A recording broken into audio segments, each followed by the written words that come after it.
Let's cross to Western Victoria and catch up with Tim Blair. Good to talk to you again, Tim. One of the reasons I always love catching up with you is because you're the show's resident petrol head. And when I say petrol head, you know, for reasons to help the nation, for the benefit of the nation, you've wandered into matters of electric vehicles here and there over the past couple of years for us. And you've got to tell us. I'm not exactly a spark head yet, but I'm getting there. You're getting there, a coil head.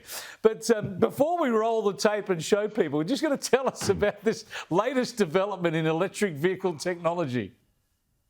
Yes, they're adding the sounds of V8 engines to electric cars. Now, I've got a shorter way to do this, and that's what I did.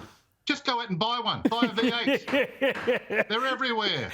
I picked one up for 17 grand. It's beautiful. I think one of the makers is Hyundai or whatever. They're making something 110 grand to buy your electric car. Then you might, add optional V8 noises. Well, for my ancient V8, I could buy a new one of those, or not a new one, but one at the price I paid. I could buy a new one of those every year for the rest of this decade, and I'd still be in front on price. You would love. It sounds like a real thing. I mean, this is these electric car people. Honestly, they're such a weird little cult.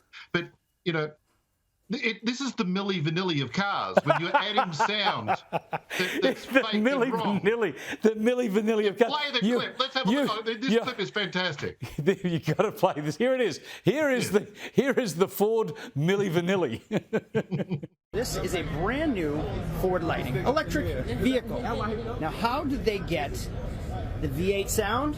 Well, you'll see off the mirror right there. There was a speaker there, and there is a speaker right there to hear it run.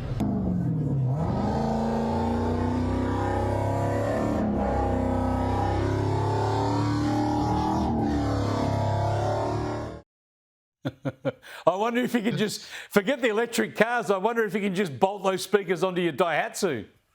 Exactly. Why go to the trouble? Just bolt it onto a heap of crap. I've got a 20-year-old VW out the front. I'll bolt it onto there and drive around. You reckon I'll get laughed out of Western Victoria if I try that sort of trick? Oh, yeah, that's going to happen. But, these ridiculous...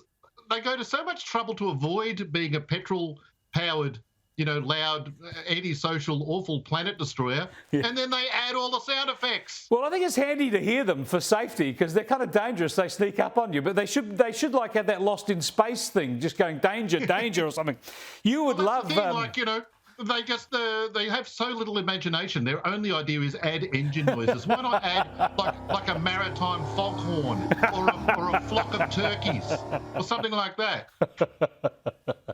Something better. You would love the cameraman I worked with last week on the last little bits of my Liberals doco because I went to his vehicle afterwards and he had a big Chevrolet pickup, and I said to him, "Oh, good man." I said, "What's that? A 5-litre V8?" And you know what his answer was? No, 6. Yes. Good man. Good on him. Now, tell me, you've written about some of the climate activism going on in the world, and Lego, which for some reason people in South Australia always call Lego, but it's Lego. Yes. They tried to go with something other than plastic. How do you make plastic building blocks without using plastic? And after a couple of years, apparently they gave up.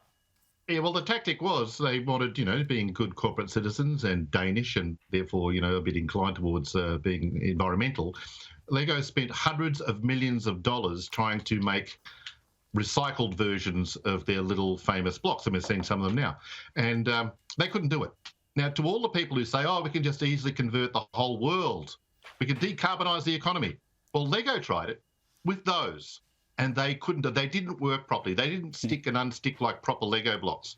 Presumably, also they didn't get lost in the carpet, so you stood on them at 3 a.m. in the morning and screamed your head off. So maybe they had that benefit. But yeah, they couldn't get it right, and they announced a few weeks ago, "No, we've given up. We're going to stick with the old-fashioned oil-based Lego blocks."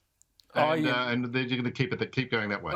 I can just imagine them all sitting around a table with their straw and their mud, trying to make these little mud brick Lego bits, and it's kind of labour intensive. Hey, just finally on vehicles, the solar car race from Darwin to Adelaide hasn't done too well this year.